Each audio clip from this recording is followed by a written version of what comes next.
Alors que ce soit au zoo ou ailleurs, vous êtes nombreux à travailler en CDD, parfois même à les enchaîner au sein même d'une entreprise. On fait le point sur vos droits.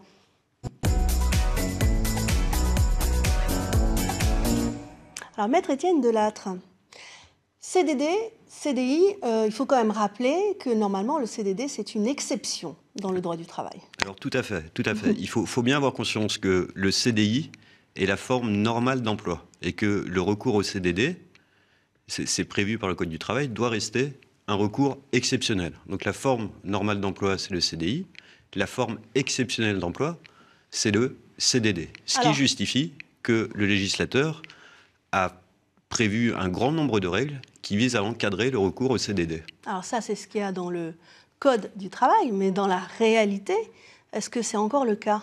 Alors, dans la réalité, il se trouve que statistiquement, la plupart des contrats de travail qui sont signés aujourd'hui sont des contrats à durée déterminée, effectivement. D'accord. Quels sont les cas de recours au CDD ? Légalement, une entreprise propose des CDD dans quel cas ? Alors d'abord, ces cas de recours, il faut... Saisonnier ?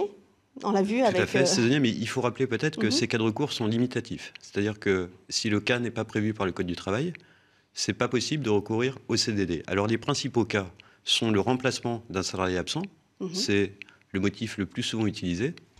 C'est également le surcroît temporaire d'activité. Oui. Les travaux saisonniers, l'exemple qu'on a vu avec le zoo de la Flèche. Et puis, il y a un certain nombre, il y a aussi également, c'est important, des contrats aidés, alors qui répondent, eux, à une logique différente. Ça va être tous les contrats liés à la politique de formation, aux politiques de réinsertion, etc., où dans ces situations-là, on peut conclure effectivement des contrats de travail à durée déterminée, mais les règles ne répondent pas à la même logique pour ces CDD que pour les CDD ordinaires. Comme dans le reportage qu'on voit avec Evan, dans les coulisses de la machinerie, c'est un chantier d'insertion. Tout à fait, dans un chantier d'insertion, par exemple, ce sont des règles dérogatoires pour recourir au CDD.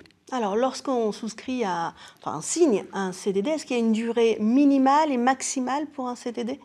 Alors, jusqu'aux ordonnances Macron de septembre 2017, c'est le Code du travail qui fixait la durée maximale d'un CDD et qui fixait également le nombre de renouvellements possibles pour un CDD. Depuis les ordonnances, c'est normalement à la convention collective de prévoir ces règles-là. Ceci dit, les conventions collectives, les ordonnances sont récentes, donc les conventions n'ont pas été actualisées et à défaut de dispositions dans la convention collective, on retrouve les règles qu'on connaissait avant, c'est-à-dire qu'un CDD, sauf exception, ne peut pas durer plus de 18 mois, renouvellement compris, et par ailleurs, il n'y a que 2 renouvellements de possibles. Donc si c'est selon les conventions collectives, c'est-à-dire que différemment du secteur dans lequel je travaille, la durée d'un CDD peut varier en fait.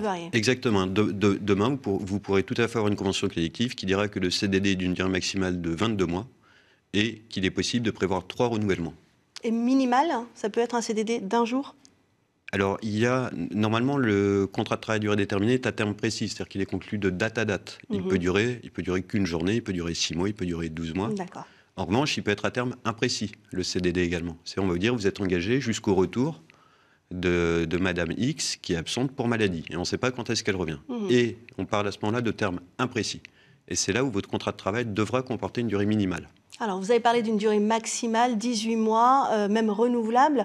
Alors, c'est 18 mois, renouvellement compris. Renouvellement compris, voilà. Donc on ne peut pas dépasser.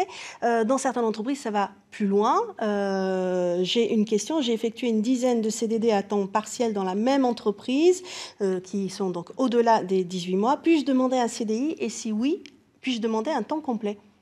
Alors, il y a beaucoup d'exceptions à la règle des 18 mois, notamment quand vous êtes embauché pour remplacer un salarié absent. Si l'absence dure plus de 18 mois, le CDD reste valable. Ceci dit, pour répondre à la question, la sanction, ça nous amène à poser la question de la sanction, de la méconnaissance des règles relatives au CDD. Et la sanction la plus fréquente, c'est la requalification de votre CDD en CDI. Ce qui produit un certain nombre d'effets, donc ça vous permet soit de continuer à travailler pour la même entreprise en CDI, soit de saisir le Conseil au prud'homme pour réclamer des dommages et intérêts. Et en revanche, pour répondre à la personne, elle était à temps partiel. Voilà. Donc elle va demander la requalification de son contrat de travail à durée déterminée en contrat de travail à durée indéterminée. Si elle obtient cette requalification, ce sera dans les mêmes conditions que son CDD, c'est-à-dire qu'elle restera à temps partiel.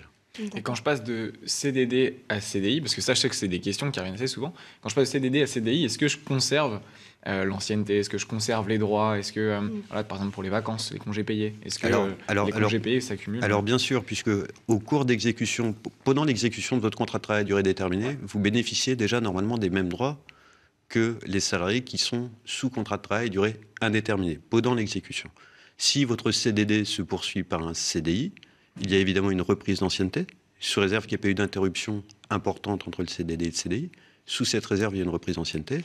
Et évidemment, vous continuez à bénéficier des droits. C'est une prolongation, c'est pas un nouveau contrat, quoi. Alors, c'est effectivement, dans la pratique, c'est souvent une prolongation. C'est-à-dire qu'on fait un avenant au contrat de travail à durée déterminée pour le transformer en contrat de travail à durée indéterminée. Ah ben écoutez, c'est très clair. On a encore tout plein d'autres questions à vous poser. J'espère que vous pourrez revenir sur ce plateau pour nous répondre.